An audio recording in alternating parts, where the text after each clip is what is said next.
Olá, tudo bem? Eu sou o professor Jorge Palma e esse é o canal Meditando Direito. Seja por favor muito bem-vindo, você é meu convidado. Nesse vídeo, dando continuidade ao estudo do conceito analítico do crime, nós vamos tratar da teoria do tipo. Antes de nós iniciarmos com tudo, vamos rapidamente rememorar algumas questões que são bastante importantes. Nossa busca é por compreender o fenômeno jurídico do crime. Esse é o esforço que temos feito. Para tanto, nós nos dedicamos ao estudo do conceito analítico do crime, lembrando que o conceito analítico é aquele a que chegamos através da decomposição estrutural do crime, ou seja, nós fragmentamos, nós desmontamos o crime em busca de encontrar e compreender os diversos elementos que o compõem. Os diversos elementos que são encontrados na generalidade das espécies criminosas, em todas elas. Nesse nosso esforço, nós encontramos a teoria tripartida, que entende ser o crime composto estruturalmente por três distintos elementos: o fato típico, a ilicitude e a culpabilidade. Pois, para a teoria tripartida, o crime é um fato típico e ilícito praticado por um agente culpável. Crime é fato típico e ilícito praticado por um agente culpável. Nós passamos então a analisar o fato típico, elemento primeiro do crime, quando pudemos então perceber que o fato típico é composto pela conduta, pelo resultado, pela relação de causalidade, que nós também chamamos de nexo de causalidade ou nexo causal, e pela tipicidade, né? Nós analisamos cada um desses elementos e agora, antes de avançarmos no estudo dos demais elementos estruturais do crime, nós precisamos compreender a teoria do tipo. Este o ponto em que nós nos encontramos.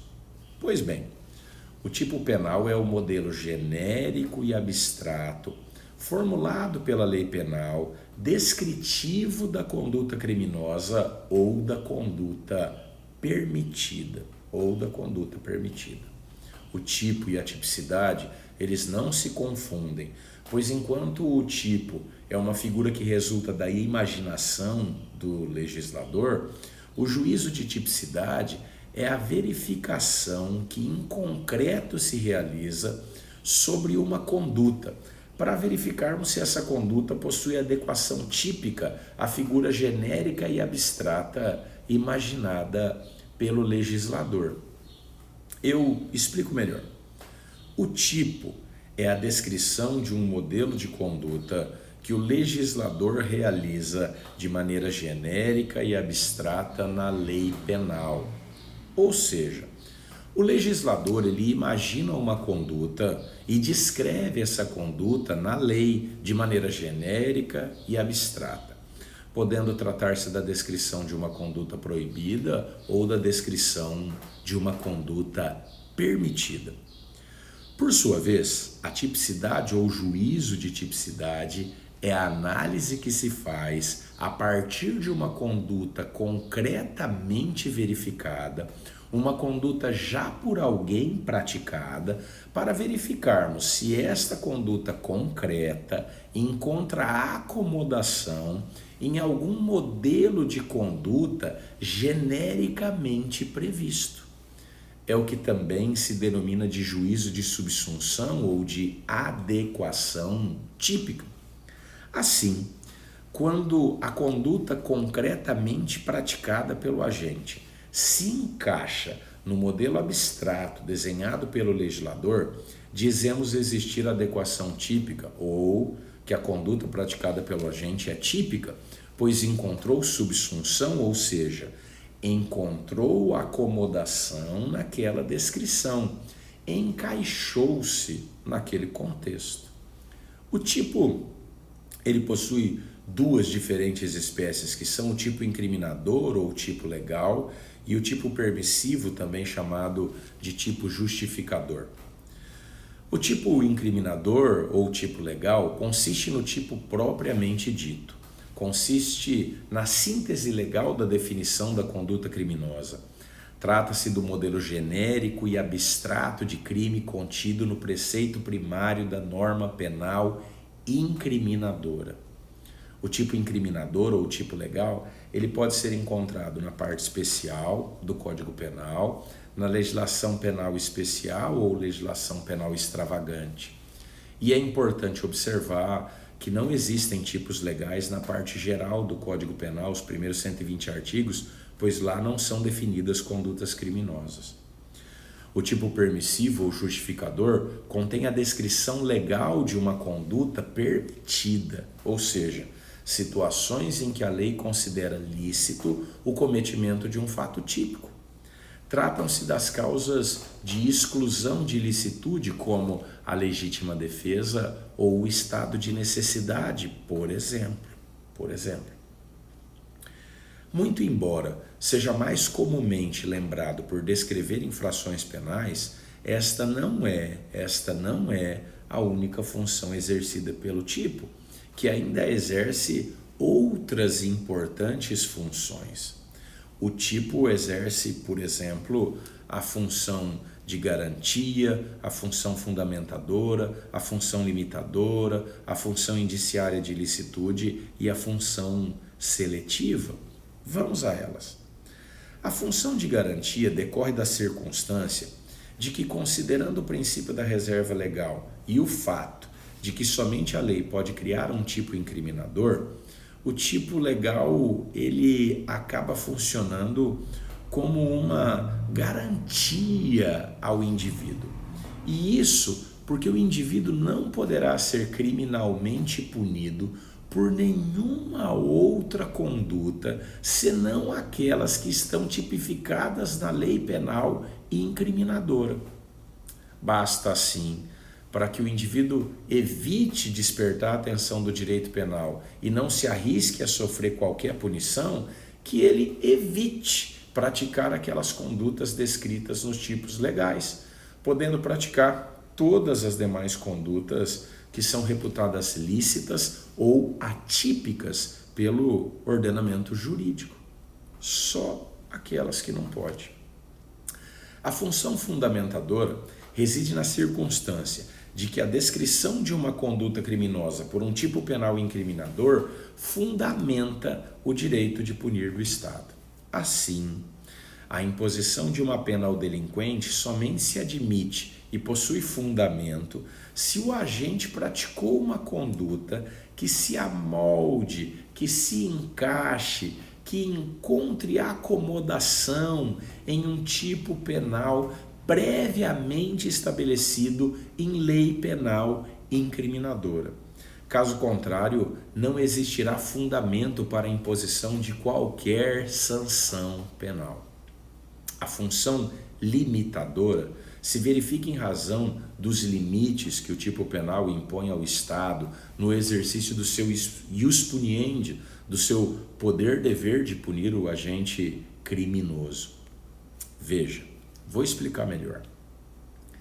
Uma vez praticada uma conduta que encontre adequação típica no modelo legal de crime estabelecido na norma penal incriminadora, caberá ao Estado, observadas as garantias do contraditório, da ampla defesa e do devido processo legal, a imposição de uma sanção ao agente criminoso. É dever do Estado fazer isso. Esse poder do Estado de punir, contudo, ele encontra limites na própria definição típica, pois ao definir no preceito primário da norma penal incriminadora o tipo legal do crime, o legislador também estabelece no preceito secundário dessa mesma norma penal incriminadora a espécie e a quantidade de sanção, de pena a ser aplicada pelo juiz, fixando os parâmetros ou margens que o magistrado deverá observar por ocasião da realização da dosimetria da pena. Veja, desse modo, ao condenar ao agente criminoso, o juiz não lhe poderá aplicar a pena que bem entender, a pena que desejar, mas deverá aplicar, nos estreitos limites legais, a pena que o legislador entendeu de associar, de combinar àquela determinada espécie delitiva. A função indiciária de ilicitude, por sua vez, decorre da circunstância de que a prática de uma conduta descrita num tipo penal incriminador faz surgir uma presunção, faz surgir um indício de ilicitude. E isso é por demais evidente, porque estando a conduta praticada pelo agente descrita como modelo legal de infração penalmente relevante, é corolário lógico a ideia de que a conduta seja ilícita. Ele praticou uma conduta que está prevista na lei como crime. Essa presunção, contudo, é relativa e admite prova em sentido contrário, como na hipótese da existência de um tipo penal permissivo, a legítima defesa, por exemplo. Por fim, a função seletiva consiste na circunstância de que, através dos tipos penais incriminadores, o direito penal seleciona as condutas que devem ser proibidas, os crimes comissivos ou as condutas que devem ser ordenadas crimes omissivos e que passam a constituir crimes ou contravenções. Observadas as funções do tipo legal ou tipo incriminador, nós precisamos agora analisar a sua estrutura. O tipo penal incriminador ou tipo legal é composto por pelo menos um núcleo ou verbo e por elementos ou elementares. Por vezes ainda, o legislador faz também acrescentar ali as chamadas circunstâncias. O núcleo ou verbo é a primeira etapa para a construção de um tipo e expressa uma conduta que se passará a proibir ou a determinar. Os elementos ou elementares, eles têm por objetivo proporcionar a perfeita descrição da conduta criminosa. Tratam-se de dados fundamentais que não podem ser subtraídos da figura típica sob pena de torná-la incompreensível, pois não é possível construir um tipo legal apenas com um verbo. Veja-se o exemplo do crime de homicídio do artigo 121 do Código Penal. O verbo, o núcleo que ali se emprega é o de matar, mas matar o quê? Sem essa informação, o tipo legal seria absolutamente incompreensível. Tem que dizer o que é matar. Matar o quê? É exatamente por isso que todo tipo legal ou tipo incriminador, ele possui sempre ao menos um núcleo ou verbo, pelo menos um núcleo ou verbo e elementos ou elementares que vão tornar possível compreender essa figura criminosa. Esses elementos podem ser de 4 espécies distintas: elementos objetivos ou descritivos, elementos normativos, elementos subjetivos e elementos modais. Os elementos objetivos ou descritivos são dados da conduta criminosa que não pertencem ao mundo anímico do agente, não são só dele, são de todo mundo. Não se limitam esses elementos ao sujeito que o pratica. São elementos que podem ser identificados por qualquer pessoa, né? São elementos de percepção imediata, sendo desnecessário qualquer juízo de valor sobre eles, como, por exemplo, alguém no crime de homicídio do 121 do Código Penal ou no crime de estupro do 213 do Código Penal, coisa alheia e coisa móvel nos crimes de furto do artigo 155 e de roubo do artigo 157 do Código Penal. Todo mundo sabe que é coisa alheia, coisa móvel. Ou ainda relações sexuais, todo mundo sabe que é isso, do crime de perigo de contágio venéreo do artigo 130 do Código Penal, ou o elemento mulher do crime de feminicídio, artigo 121, parágrafo 2º, inciso 6 do Código Penal. Todo mundo só falou mulher, já sabe o que é.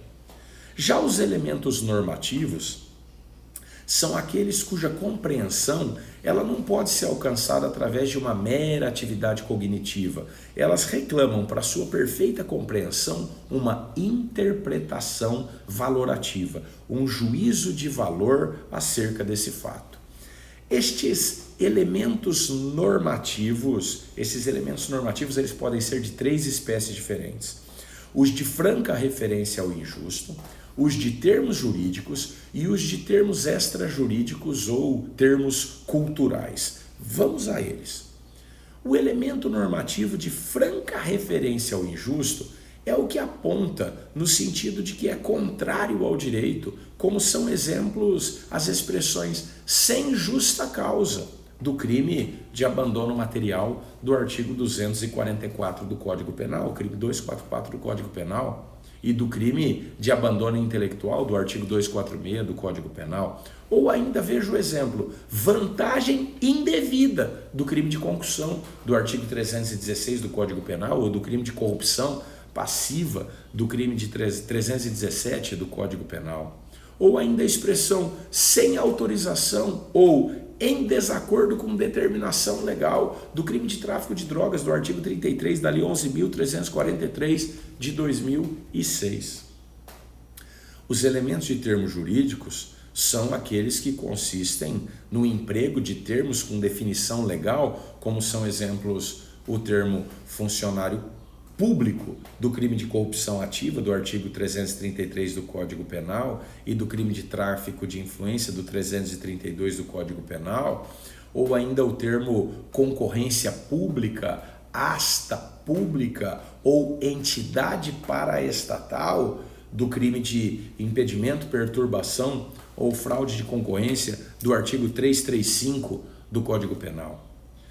Os elementos de termos extrajurídicos ou culturais são aqueles que se referem a palavras ou expressões cuja expressão depende da interpretação cultural que a sociedade ou outra ciência que não o direito lhe confere, sendo exemplos as expressões escarnecer do crime de ultraje a culto, impedimento ou perturbação de ato a ele relativo do artigo 208 do Código Penal, perturbar do crime de perigo de desastre ferroviário do artigo 260 do Código Penal, ou ainda germes patogênicos do crime de epidemia, tão na moda, né, do artigo 267 do Código Penal, ou potável do crime de envenenamento de água potável ou de substância alimentícia ou medicinal do artigo 270 do Código Penal, né? Vamos então agora falar dos elementos subjetivos, que são os que dizem respeito à esfera anímica do agente, ou seja, a sua especial finalidade ou intenção de agir, suas tendências ou intenções. Trata-se, pois, da finalidade específica que deve ou não animar o agente. Os elementos subjetivos, eles podem ser de duas espécies, positivos ou negativos. Os elementos subjetivos positivos, eles descrevem a finalidade que deve animar o agente, descrevem a sua intenção, como no caso de como condição para atendimento médico hospitalar, né? Do crime de condicionamento de atendimento médico hospitalar emergencial do artigo 135A do Código Penal, né? Ou com a finalidade de submetê-lo a trabalho em condições análogas à de escravo, do crime de tráfico de pessoas do artigo 149A do Código Penal, ou ainda para si ou para outrem dos crimes de furto do 155 e roubo do 157 do Código Penal, ou ainda a expressão para juntos consumirem do crime de tráfico de drogas, artigo 33 da Lei 11.343 de 2006, né? Então, finalidade que o agente procura. Os elementos subjetivos negativos descrevem finalidades que não devem estar a animar o agente, aquilo que ele não pode estar querendo, como no caso de sem objetivo de lucro, do crime de tráfico de drogas, lá do 33, parágrafo 3º, Lei 11.343 de 2006, né? Ele não pode estar querendo lucro ali. Finalmente, os elementos modais são os que expressam no tipo penal condições específicas de tempo, local ou modo de execução, como no caso de durante o parto ou logo após, do crime de infanticídio 123 do Código Penal, ou em casa alheia ou em suas dependências, do crime de violação de domicílio, artigo 150 do Código Penal. É preciso ainda observar que a doutrina, os estudiosos, os especialistas, fazem classificação do tipo legal. A doutrina classifica o tipo legal em diversas espécies, valendo observar algumas delas. O tipo normal e o tipo anormal, por exemplo, o tipo fundamental ou básico e o tipo derivado, o tipo fechado e o tipo aberto, o tipo simples e o tipo misto alternativo e o tipo misto cumulativo. Temos ainda o tipo congruente e o tipo incongruente. Tipo normal e tipo anormal. Vamos começar por aí. Tipo normal é o que contém apenas elementos de ordem objetiva, como no caso do crime de homicídio do artigo 121. Só tem elementos de ordem objetiva. Tipo anormal é o que contém, além de elementos objetivos, também elementos subjetivos ou normativos, como no caso, do crime de infanticídio do artigo 123 do Código Penal. Vamos agora ao tipo fundamental ou básico e o tipo derivado, né? Veja, o tipo fundamental, também chamado de tipo básico, é aquele que retrata de forma mais simples a conduta criminosa, como no caso do homicídio simples do artigo 121 do Código Penal. Tipo básico. O tipo derivado é aquele que se estrutura com base no tipo fundamental, a ele somando circunstâncias que aumentam ou diminuem a pena. O exemplo que eu vou oferecer para as senhoras e os senhores é o do homicídio qualificado do artigo 121, parágrafo 2º do Código Penal, ou o homicídio privilegiado do artigo 121, parágrafo 1º do Código Penal, ou ainda o crime de roubo do artigo 157, parágrafo 2º, inciso 1 a 6 do Código Penal. São criados sobre o tipo básico. Tipo fechado e tipo aberto. O tipo fechado, ou também chamado de tipo cerrado, é o que possui descrição minuciosa da conduta criminosa, como no caso do furto do artigo 155 do Código Penal, tipo cerrado. Já o tipo aberto é o que não possui descrição minuciosa da conduta criminosa, como no caso da rixa do artigo 137 do Código Penal, deixa em aberto para o intérprete analisar. Tipo simples e tipo misto alternativo e tipo misto cumulativo. Vamos a eles. O tipo simples é o que possui um único núcleo ou um único verbo, definindo uma única conduta típica, como no caso do crime de roubo do artigo 157. Lá tem só um núcleo ou verbo, subtrair. Tipo misto alternativo é o que possui dois ou mais núcleos ou verbos como hipóteses de realização de um crime, sendo que a prática sucessiva dos vários núcleos ou verbos caracteriza um único delito. São chamados crimes de ação múltipla ou conteúdo variado, ou ainda crimes fungíveis, como no caso do tráfico de drogas, do artigo 33 da Lei 11.343 de 2006, tem 18 núcleos ou verbo lá, pode praticar vários, vai ser um crime só. Tipo misto cumulativo é o que possui um único núcleo ou verbo, sendo que a prática de mais de uma conduta leva ao chamado concurso material, respondendo o agente por todos os delitos, como no caso do crime de abandono material do artigo 244 do Código Penal. Cada vez que praticar, soma é um crime diferente. Tipo congruente e tipo incongruente. Tipo congruente é aquele em que há perfeita coincidência entre as vontades do agente e o fato descrito na lei penal incriminadora. O agente consegue realizar tudo aquilo que desejava. Isso a gente verifica nos chamados crimes dolosos consumados. Queria matar, conseguiu matar. Queria subtrair, conseguiu subtrair. O tipo incongruente é aquele em que a vontade do agente e a descrição do modelo legal de crime contido na lei penal incriminadora não coincidem. A conduta do agente, provoca coisa diversa daquilo que ele realmente desejava. Isso nós verificamos nos crimes tentados, nos crimes culposos e nos crimes préter-dolosos. Queria matar, não conseguiu, não queria fazer nada, praticou crime. Além do núcleo ou verbo, dos elementos ou elementares, sempre presentes no tipo penal, legal ou incriminador, às vezes e apenas às vezes, o legislador faz ainda acrescentar as chamadas circunstâncias. As circunstâncias são dados acessórios que o legislador apenas às vezes faz acrescentar aos tipos legais para fim de fazer aumentar ou diminuir as penas. As circunstâncias elas podem ser judiciais ou legais, a doutrina separa. Circunstâncias judiciais existem em número de 8 e são apenas aquelas que estão relacionadas ao artigo 59 do Código Penal, são só aquelas 8. Circunstâncias legais são todas as outras, aquelas que não se encontrem relacionadas no artigo 59 do Código Penal, ou seja, se a circunstância não for judicial, está no 59 do Código Penal, ela necessariamente vai constituir uma circunstância legal. As circunstâncias legais, elas são classificadas em espécies distintas.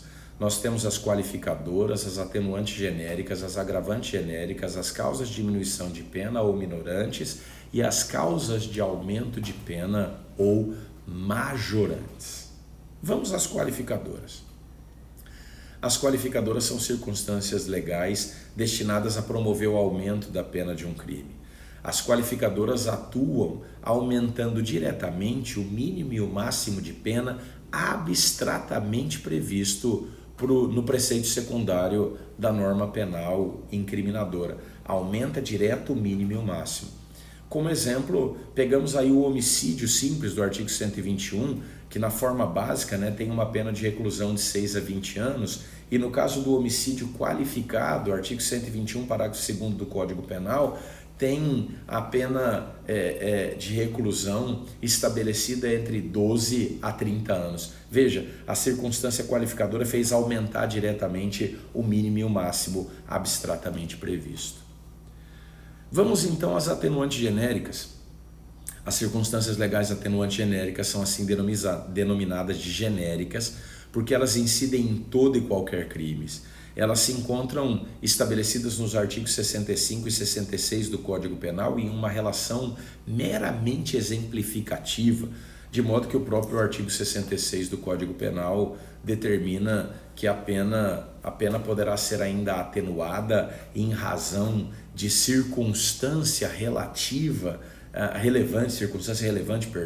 anterior ou posterior ao crime, embora não prevista expressamente em lei, o juiz que a vai identificar. Tratam-se de circunstâncias que, como o próprio nome está a indicar, atenuantes, elas têm por objetivo fazer atenuar a pena do crime, mas olha que curioso, elas não dizem quanto que o juiz atenua, ele que vai decidir. Elas determinam a atenuação da pena, mas não dizem quanto. Então o juiz é que no seu prudente arbítrio depois vai estabelecer quanto que ele vai diminuir. Nós temos ainda as circunstâncias legais agravantes genéricas. As circunstâncias legais agravantes genéricas são também assim denominadas genéricas porque elas incidem em toda e qualquer espécie de crime. Essas circunstâncias legais agravantes genéricas, elas estão estabelecidas em um rol taxativo no artigo 61 e 62 do Código Penal. São só aquelas e pronto, nenhuma mais. Essas circunstâncias legais agravantes genéricas, elas determinam que o juiz agrave a pena, eleve a pena, mas elas também não dizem quanto. E o juiz, então, no seu prudente arbítrio, é que vai determinar quanto que ele vai fazer de agravamento, de acréscimo na pena, Nós temos ainda as circunstâncias legais, causa de diminuição de pena, circunstância legal, causa de diminuição de pena, também chamada de minorante. Essas circunstâncias legais, causa de diminuição de pena ou minorantes, elas são circunstâncias que podem ser encontradas na parte geral, na parte especial ou na legislação penal especial ou extravagante. Essas causas de diminuição de pena determinam que a pena seja diminuída e elas estabelecem para o juiz quanto que deve ser a diminuição por fração. 1/6, 1/3, 2/3, metade. Veja, por exemplo, o artigo 14, parágrafo único do Código Penal que determina que, salvo disposição em contrário, pune-se a tentativa com a pena correspondente ao crime consumado diminuída de 1 a 2/3. Está mandando diminuir e está dizendo quanto por fração, 1 a 2/3, né? Está mandando fazer essa diminuição e está dizendo quanto por fração, e finalmente nós temos as circunstâncias legais, causa de aumento de pena. Circunstância legal, causa de aumento de pena, que são circunstâncias que também chamamos de circunstâncias majorantes. Circunstância legal, causa de aumento de pena ou majorante. Elas também podem estar previstas na parte geral, na parte especial, na legislação penal especial ou extravagante. Elas determinam ao juiz que promova um acréscimo, um aumento na pena e dizem quanto por fração, Então, as causas de aumento de pena dizem para o juiz aumentar e dizem quanto que ele deve aumentar por fração, 1/6, 1/3, 2/3, metade, o dobro, por exemplo.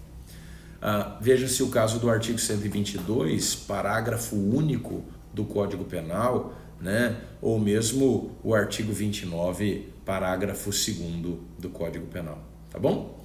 Por hora era isso, bons estudos, espero que tenha sido útil. Muito bom ter você por aqui, muito obrigado, um beijo no seu coração.